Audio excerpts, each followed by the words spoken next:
constant physical and mental harassment, and one special day at the mud flats.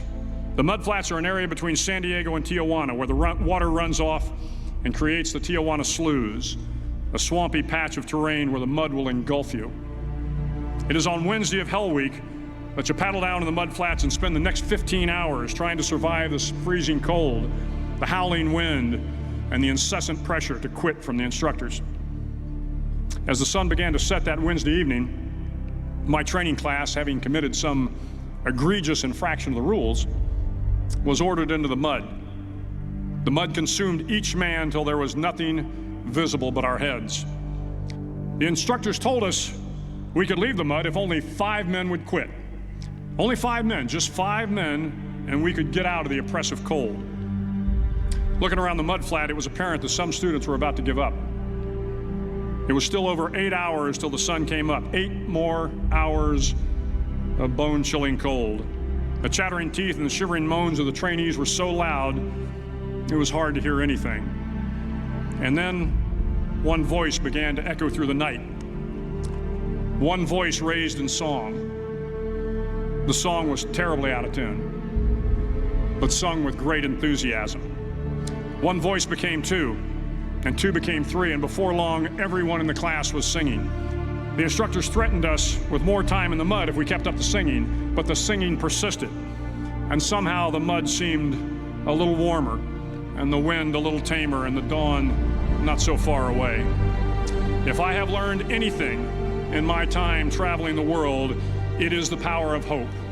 The power of one person, a Washington, a Lincoln, King, Mandela, and even a young girl from Pakistan, Malala.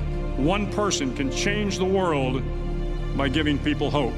So if you want to change the world, start singing when you're up to your neck in mud. During the land warfare phase of training, the students are flown out to San Clemente Island, which lies off the coast of San Diego.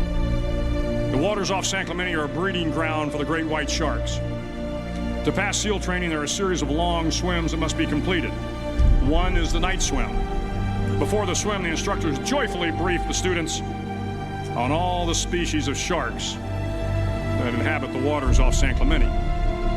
They assure you, however, that no student has ever been eaten by a shark, at least not that they can remember. But you are also taught that if a shark begins to circle your position, stand your ground. Do not swim away. Do not act afraid.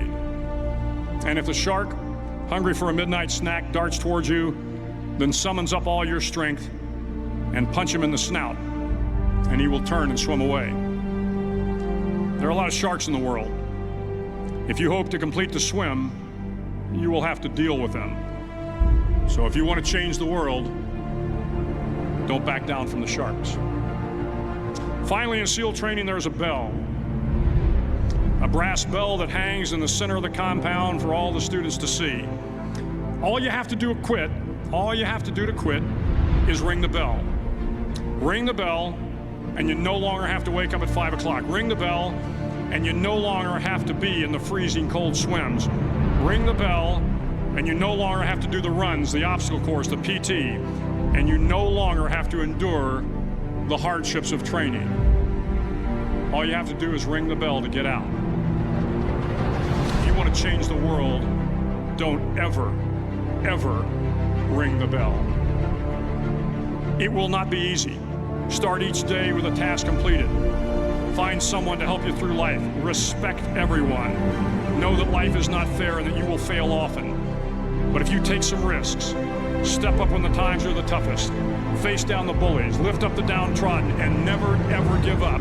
If you do these things, the next generation and the generations that follow will live in a world far better than the one we have today.